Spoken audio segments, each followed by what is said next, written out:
it's reasonable if someone missed one prayer, 2 prayers, a day worth, to tell them, okay, go and make it up and don't make a habit of this. You've made a sin, make tawbah to Allah Azza wa Jal. How about someone who comes to us, he's a Muslim, but he hasn't prayed for the past 15 years.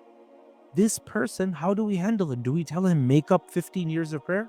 Personally, I think this is not reasonable.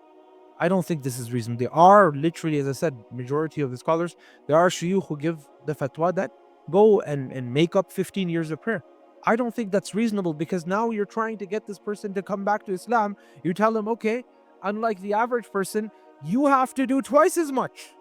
You're going to turn a lot of people away from Islam, especially because we have no conclusive evidence saying that all of those prayers need to be made up.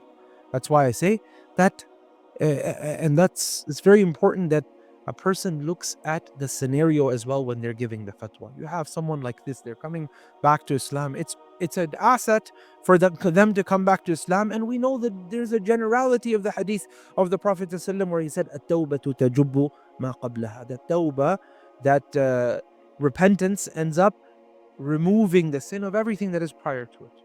And in this case, the previous prayers being made up, there are some athar, there are some statements of the Salaf to this effect as well. I'll give you a couple that Ibn Hazm quoted. Ibn Hazm, he quoted that Ibn Umar radiallahu ta'ala anhu, he saw a man, he was reading a document. فَقَالَ لَهُ يَا هَذَا الْقَارِ. He said to him, O reader, someone is sitting around reading something, but he got occupied from prayer because of that book he was reading. People used to get occupied from prayer because of books. Now it's the phones, right? So he saw him reading something and that made him busy from the prayer. So Ibn Umar told him, he said that إِنَّهُ لَا صَلَاةَ لِمَنْ لَمْ يُصَلِّ الصَّلَاةَ لِوَقْتِهَا فَصَلِّ ثُمَّ قَرَأْ مَا بَدَالَكَ. He said there is no prayer, meaning there's no prayer accepted. There is no prayer for the person who doesn't pray on time. What does this mean? Ibn Umar is saying that there's no such thing as making up a prayer you deliberately leave. And he said, so pray and then pick up the sahifa and read as much as you want.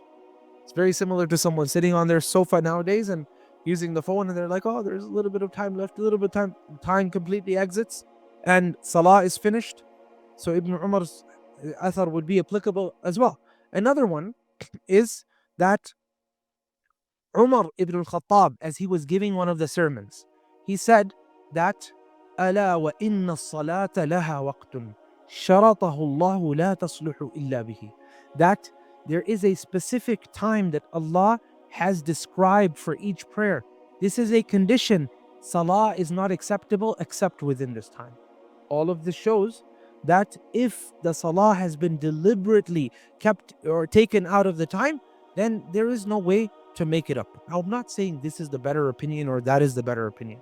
I'm saying this is the reasonable thing to say to a person who comes to Islam after 5, 10, 15, 17 years of being away from Islam. You tell him make up all of those years, you're going to turn people away. And I've actually seen this as well.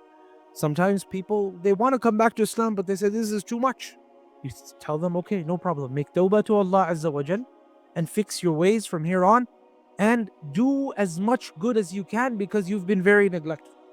You can get them to become better people in this way.